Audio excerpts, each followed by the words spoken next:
Magandang hapon, kumusta po? Narito po ulit ang update natin para sa lagay ng ating panahon.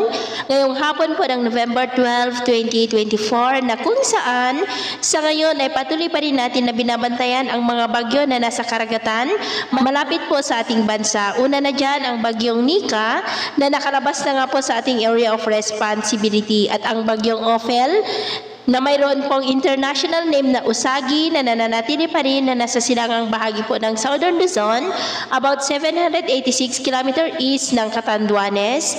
Nataglay na po ang lakas ng hangin na umaabot po sa 95 km per hour habang patuloy po na kumikilos pa west, northwestward sa bilis po na 20 km per hour. At po sa latest track ay posibleng lalapit dyan po sa northeastern part ng Cagayan at banta din sa mga isla ng extreme northern Luzon sa darating po na Huwebes at posible pa na lalakas yan into typhoon category habang kumikilos po pataas palapit po dito sa northern Luzon. Ikatlo ay ang potential na bagyong Pepito na nagbabanta na po na papasok sa darating po na Huwebes ng gabi o Friday po ng umaga. Pero sa latest forecast track, pagkapasok po dito sa ating area of responsibility ay kikilos po yan pataas palayo po sa ating kalupaan. Pero nananatili pa rin na banta po ang mga bagyong yan dito sa ating bansa, lalo na at nandyan pa rin sila sa silangang bahagi.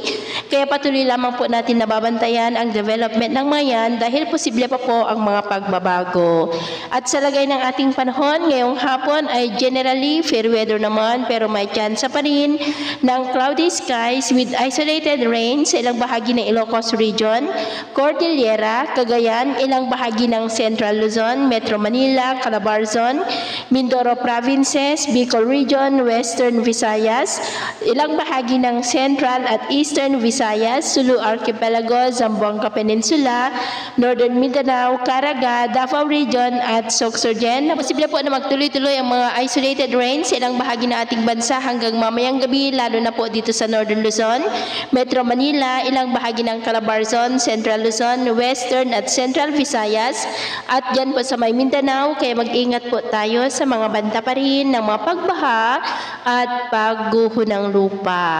Sa atin naman pong mga baybayin, iwasan na muna natin ang papalaot sa kanlurang baybayin po ng Ilocos Region at Babuyan Islands maging sa Batanes Seaboard, lalo na po sa ating mga kababayan na mangingisda na gumagamit ng maliliit na bangka dahil ang mga alon po dyan ay posible pa rin na aabot hanggang po sa 3 to 7 meters height. Dulot pa rin po ng bagyong Nika, kaya hanggat maaari ay iwasan na muna natin ang papalaot dyan sa mga may kulay pula para mas makaiwas sa mga sakunang pangkaragatan. So, yun po ang latest update natin sa araw na ito.